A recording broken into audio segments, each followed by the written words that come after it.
2009, 2014 आणि 2019 या आहेत जितेंद्र आव्हाड यांच्या कळवा मुंब्रा मतदारसंघातल्या आमदारकीच्या सलग 3 टर्म्स।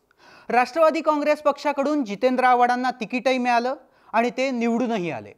आता अवघ्या काही महिन्यात निवडणूक जवळ येऊन ठेपली आहे। मागील काही वर्षात खूप मोठी राजकीय उलथापालथ झाली आहे।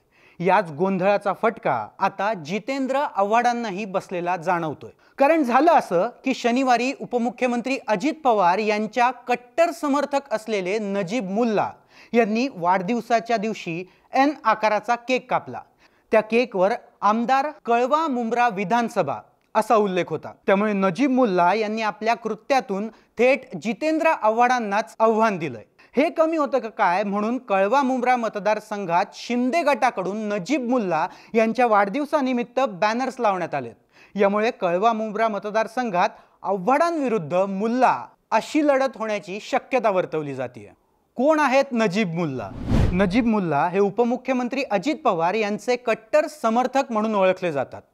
राष्ट्रवादी काँग्रेस पक्ष जेव्हा एकसंध होता तेव्हा आव्हाड हेच मुल्लांचे ठाण्यातील बॉस होते।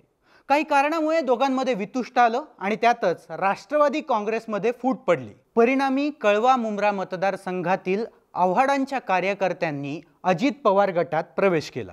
आता मुल्ला यांच्या वाढदिवसाला केकवर आमदार असा उल्लेख आणि शिंदे गटाकडून लावण्यात आलेले वाढदिवसाचे बॅनर यामुळे कळवा मुंब्रा मतदारसंघातून जितेंद्र आव्हाडांना पाडण्यासाठी नजीब मुल्ला यांनी शड्डू ठोकल्याचं दिसतंय। दरम्यान शनिवारी त्यांच्या वाढदिवसानिमित्त झालेल्या सभेत ते असं म्हणाले की विद्यमान आमदाराने कळवा मुंब्रा विधानसभा क्षेत्र भकास करून ठेवलंय। पाण्याचा प्रश्न बिकट, विजेचा प्रश्न, आरोग्याचा प्रश्न आदी महत्त्वाचे प्रश्न अजूनही प्रलंबित आहेत। इथे फक्त भ्रष्टाचाराचं, टक्केवारीचं राजकारण आणि धार्मिक सलोखा बिघडवण्याचं काम गेल्या 3 टर्ममध्ये झालंय। मुल्लांच्या या आरोपामुळे आता पुढे काय होणार हा प्रश्न निर्माण होतोय।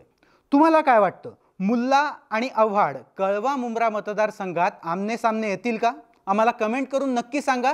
तोपर्यंत पाहत रहा सरकारनामा, निर्भीड आणि सडेतोड सरकारनामा। राजकारणातील प्रत्येक अचूक बातमीचे सर्वात आधी अपडेट्स मिळवण्यासाठी सरकारनामाच्या सर्व सोशल मीडिया प्लॅटफॉर्मला लाईक, फॉलो आणि सबस्क्राइब करा। तसंच सर्व नोटिफिकेशनसाठी बेल आयकॉन प्रेस करायला विसरू नका।